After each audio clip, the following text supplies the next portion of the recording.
What's up, guys? James Blonde here with MMOHuts.com, taking yet another look at yet another one of our most anticipated games for 2016, and this time it's the almighty Dreadnought. I feel like the almighty fits really nice in the name, considering the scale of these flying battle fortresses, for lack of a less intimidating term. I mean, put it this way, their slogan is "Size Matters." Come on. This game is a class-defined team shooter in space, similar to Fractured Space or even a supersized version of Star Conflict, just to give you an idea, developed by the German game developer Jaeger in partnership with 6foot, published by Greybox. Now, we've seen this game at various stages of development at PAX South for the last 2 years, and as of recently, they've made it into closed beta, so now it's time to take a real look at the game. Detected 3 minor impacts across the bow.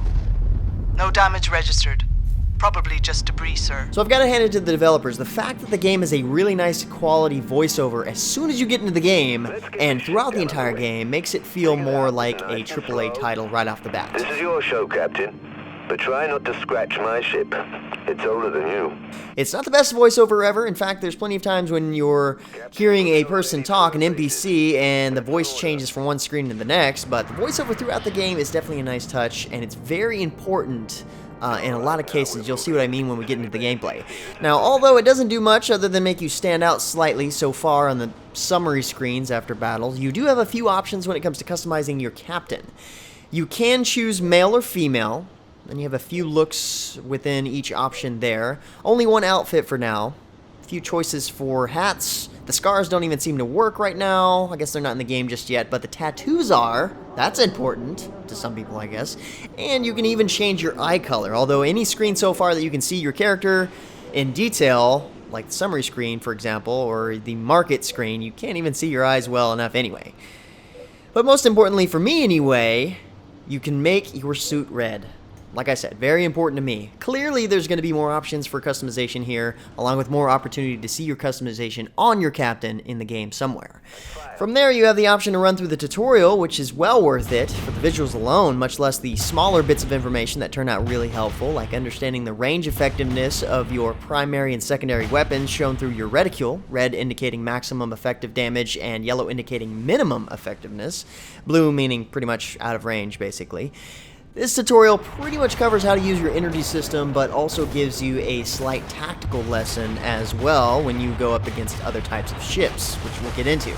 So, to give you a rundown on how the systems work, I'll hop into practice against bots here, which is also very handy for getting used to how the different classes and mechanics work. There are 5 very different classes in the game, which I'll get into in a minute. This ship, however, is a Dreadnought, which is your well-rounded, tanky, but still very powerful in terms of damage ship. Lots of armor, lots of damage, medium range. This particular ship, though, the Zime, is a trader ship, which is one that you start out with, but you'll have 5 trader ships available to use in battle, one of each class, and like the NPC tells you, you can use trader ships like loaners, but you do have to pay a rent on them, so to speak, meaning that it takes a percentage of your earnings from the battle, whereas a ship that you might purchase and own does not. In the end, it's actually a really cool setup because you have access to all the ships from the beginning without buying anything or having to progress through any tiers or systems or anything like that in order to get the class that you might want to try.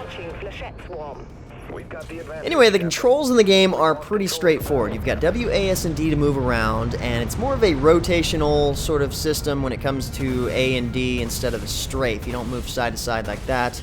Although that would probably be advantageous for certain classes. It's a little hard to tell that I'm moving around because the Dreadnought is the slowest ship, and you have to gain a little bit of momentum. Now, you use Shift and Spacebar to move up and down, and you can switch between your primary and secondary weapons with Q. You can reload manually with R, and all of your modules are on 1 through 4, and clearly you aim and fire your weapons with mouse. Oh, and the center mouse button, or E, will actually let you manage your energy system. And I did notice that there's a place in the menu to configure controls for a controller, but it is grayed out for now. But that's good to know that there will be an option at some point for players that want gamepad or even joystick support, I'm guessing. Now, in my opinion, you couldn't be any more clear with the UI in the game. The developers did a fantastic job with this, keeping it simple. So I'm really glad you don't have a crap ton of other fluff on the screen for cosmetic sake when it comes to the battle. You've got your mini-map at the top right there that has the class indicators showing where and what type of ship is in your area, whether it's ally or enemy. And on the left side here, you've got your overall HP, which can actually regenerate very rarely when conditions are met. One of those being you have full energy. Now the energy bar is on the right, opposite of the HP, and this is used for putting into 3 separate systems. Thrusters, which will clearly increase your overall speed to get in and out of battle quicker, especially for certain classes, which we'll get into. You've got shields. Obviously you know how those work, but it's very important to note that they don't completely block incoming damage, they just mitigate it, so you can still kill or be killed with shields up, as you can tell. And the third option that uses energy the quickest, in fact, is firepower increase. This significantly increases your damage output for several seconds, or basically the time it takes for your energy to be depleted while using it, but a lot of the times it's well worth it. We don't want them just getting away now, do we? It's also important to shut off your energy uses if you don't plan to deplete it. This way it recharges faster and you can use it when it's needed, and it is important. It is life or death, so if it gets depleted, it takes longer to recharge completely. Keep that in mind. Anyway, back to the UI. On the right again, you have your ammo supply for your primary weapon, and on the left you have the ammo supply for your secondary weapon. As you can tell, when you reload, it shows up here. Now, this is more of an arcadey style game when it comes down to it, so you don't have to worry about buying ammo, missiles, or anything like that in the hangar. Ammo is infinite, thank goodness. It's not set up like Armored Warfare or anything where there are different types of ammo that you have to purchase accordingly and then replenish that after the battles with some sort of currency. So even though I like that kind of system in some games, I'm really glad that this one doesn't have that. Same thing goes with a durability system. There is no form of durability system in this game, so you don't have to worry about weapons wearing out or anything like that. Then you have your modules at the top of the screen that, when activated, indicate cooldowns and or time they are active. As an example with the Dreadnought here, if I use Module 4, which is a warp jump, that lets me warp close to an ally or an enemy, as you can see with the little sparkly doodad here that shows me where I'm going, you'll see that it has a 4-second activation phase and a 25-second cooldown. Same thing goes for parameter modules like the ship's heavy auto guns, which automatically fire upon and damage close enemies. This has a 14-second activation time. Now, my absolute favorite part of the UI, in conjunction with the vocal cues informing you of incoming missiles or warheads, which is really handy by the way, is the icons above your targets that indicate what module is available to use at that moment. This way you know what's going to effectively work and prevents you from firing at something that is out of that weapon's range, even though you still can fire at anything you want. In other words, you don't have to be locked on in order to use an ability, you can just use them freely, but you won't typically do that thanks to this system. The other cool part, and I'm not really sure if this will work on just any RGB keyboard, but the game has a keyboard theme automatically applied to it so that it highlights only the keys used in battle and changes color and the brightness of the 1 through 4 keys based on their cooldowns and availability. I'm using the Logitech Orion Spark and it's pretty legit. So yeah, the Dreadnought is the well-rounded tanky damage dealer, but the Destroyer on the other hand is a faster, medium-range damage dealer with abilities that help it manage energy systems longer so that way it can get into the fight and out of the fight when needed. Now the modules can be swapped out, and I'll get into that in a minute, but here we have a long-ranged, high-damage ultimate ability, if you will, with the Destroyer, complemented by medium-range torpedoes and more auto guns like the Dreadnought has, only slightly less powerful. The Destroyer is probably the most versatile when it comes to creating a unique loadout with the abilities available. Just to give you an idea, once you've bought your own Destroyer, you can replace your long-range missiles for a plasma ram that will literally one-hit anything smaller than a Dreadnought. Both the Dreadnought and the Destroyers have access to some sort of nuclear weapons. Just keep that in mind. Next up we have the Tactical Cruiser, who is a straight-up healer class and can literally mean victory or defeat for your team, in pretty much every case. This is the only class I don't really like playing as, but I can't stress enough how important they are to have on your team. They can literally heal continuously while the ship they are healing is taking massive damage, even nukes, meaning they are almost broken. Their primary ability focuses their energy power into the repair beam, making them heal allies even faster. If they need to, they can easily repair themselves for that matter. They're also capable of placing healing wards, so ships like destroyers or artillery cruisers can sit back from a distance and stay extra safe, so to speak, Once you play a match against a really good team, you'll notice they're definitely utilizing the healing power of the tactical cruisers, that's for sure. On the other side of the spectrum, we have the Corvette. Now this class is the run-and-gun assault type that is stealthy and typically too fast for the big dreadnoughts to handle. Again, when playing against an enemy who is really good with the Corvette, it's kind of like dealing with a surprisingly deadly fly buzzing around your face. If you're a dreadnought, but if you're a tactical cruiser on the other hand, who has a terrible turning radius, you're probably toast before you even know it. Obviously, the focus here is mobility and tactical strikes on the softer enemy ships, but at the same time, due to the sheer speed and movement-based modules, the overall feel and playstyle is very different than any of the other classes. Really fun to play as the Corvette, just expect to die a lot at first, before you learn how to GTFO when necessary. And lastly, we have my favorite class so far, the Artillery Cruiser, aka the Sniper class. This is the first ship that I actually bought, the Nox, and I customized it a little too, with a nice paint job and a few other things. But basically what we have here is a long-range gun, a heavy Tesla cannon to be exact, with engines strapped to it. From a very safe distance, you can hammer on enemy ships, destroying them quickly with a few well-placed shots, and if you strike them while they're focused in battle with your allies, you won't even know what hit them.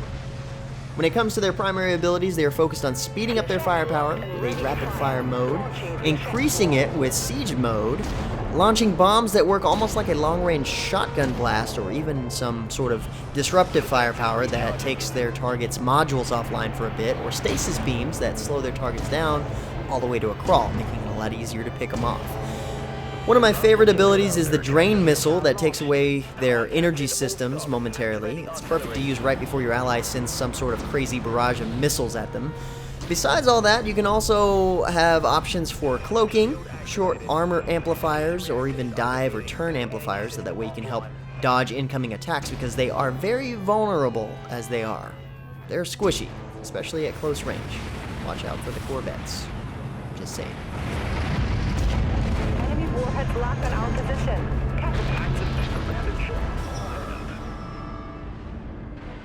So like I've been talking about, you can actually swap out modules and even secondary weapons on your ship. Well, the ships that you own anyway. The trader ships and the hero ships are not customizable in any way.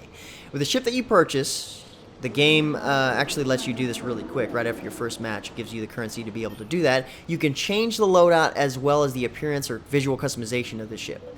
Starting with the loadout, you'll see that you've got your primary and secondary weapons here, your modules, which are 1 through 4 here, and officer briefings here, which are essentially passives that will give you a slight stat increase, like cooldown reduction, damage increase, movement speed increase, and damage reduction as an example.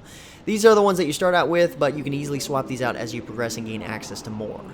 The modules are set up and organized in a very similar way when it comes to categories, I suppose, meaning that this slot for officer briefings is always going to be something to do with comms, this one's something to do with weapons. So likewise, this is your primary module, which is sort of like your ultimate ability, the big guns, so to speak. This is where you would put the nuke torpedo module if you were customizing your dreadnought or destroyer. Next to that is your secondary module, which is almost like a secondary fire to your primary. They're designed to complement each other, so these are always going to be something like missiles or torpedoes for every class. Next to that, we have the parameter module, which, like I mentioned earlier, has a lot to do with defensive measures, like an anti-missile laser, which I've got to say is one of the coolest looking things in the game. Very satisfying to see some slow-moving missiles coming at you, and then you knock them out right before they get near your hull. For the Corvette, you've got an anti-missile pulse that works very similar, although slightly less effective in my opinion.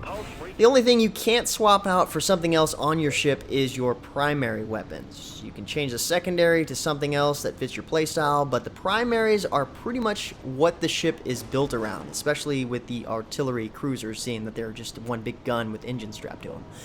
Once you've purchased your own ship and you've customized it with modules you want, you can actually save your loadout section here. It's saved, and that will be the ship that you start out with in battle unless you change it otherwise. And if you were to die in battle, you can actually switch your class too. That's another nice feature. Now, it's somewhat interesting how the progression system works in the game. It doesn't have the tech tree, so to speak, but rather a linear progression / rank system that allows you to unlock modules, secondary weapons, officer briefings, coats, which are like paint jobs, emblems, and more for various ships as you level up. So, as an example, at rank 5, I'll unlock a disruptor missile secondary module for the destroyer, an auto repair system for the Corvette, which sounds pretty handy actually, and a stasis pulse for the Dreadnought. Now with that said, just because I've unlocked these new modules, or I will unlock these new modules, doesn't mean that I'll have access to them right away. I still have to go to the market and purchase them with either fleet points, which are the in-game currency, or gray box points, which are the actual cash currency. So yes, you can purchase these modules in the shop for either real currency or in-game currency, but seeing that they are level locked, you can't actually buy them until you're that level and unlock them, to keep players from buying power instantly without any progression or fairness in regards to matchmaking. So it's definitely set up fair in my opinion in this regard. The other option in the cash shop though is to buy hero ships. Now these are basically premium ships, so to speak, but in reality they're just alternative versions of the trader ships. It's something we commonly see in games like this. You can purchase and own them, but you can't customize them like you can the standard ships that you can also purchase. The hero ships are set up very similar to the preset battle frames in Firefall, if you know what I'm referring to. So they don't have anything different or have any other advantage that you can't get on your regular purchased ships by unlocking and adding modules. Just like I said, they come pre-customized and they can't be changed. So I own these just because I picked up a Founders Pack, which gets you access to all of them along with some GP to spend in the shop. And the only thing that you can actually buy in the shop with GP alone are the appearance items. But you can unlock some of these as you progress, so they're actually available to you just for reaching certain levels and you don't have to pay for them. But those are obviously different than these too. The customization on the ships is pretty cool so far. You've got paint jobs, decals, patterns, extensions to the body that are based on some of the hero ships, and then you've got crazy emblems like these. Well, pretty much all of these are awesome. These are all just cosmetic, but it's really cool that you can spend some time making your ship look exactly how you want it, and have a feeling later on there's going to be plenty more options for customization, especially when they bring in more hero ships to buy parts from. But anyway guys, the game overall is badass to say the least. I'm definitely a fan. It's a lot more arcade feeling than any other games that are even close in its category. It's very straightforward when it comes to its systems, and very balanced when it comes to the gameplay. The classes are rock, paper, scissors for the most part, unless you exclude maybe the healing class just because it's way too much heals.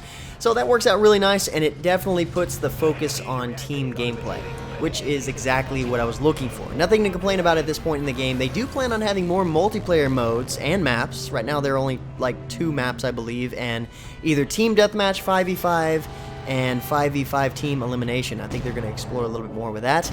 They also plan to have some single player missions and PvE campaigns with some really cool backstory content written by the legendary comic book writer Dan Abnett, who does Guardians of the Galaxy and Warhammer 40k, so that should be epic to say the least.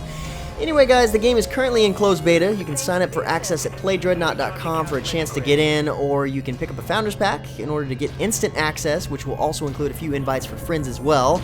In the meantime, pick up more information or check out some of our past videos on Dreadnought at the game profile at MMOHuts.com. Thanks for watching, and until next time guys, that's going to be it for me. I'm James Blonde. See you out there, gamers. You got him, Captain. Scratch 1 Dreadnought.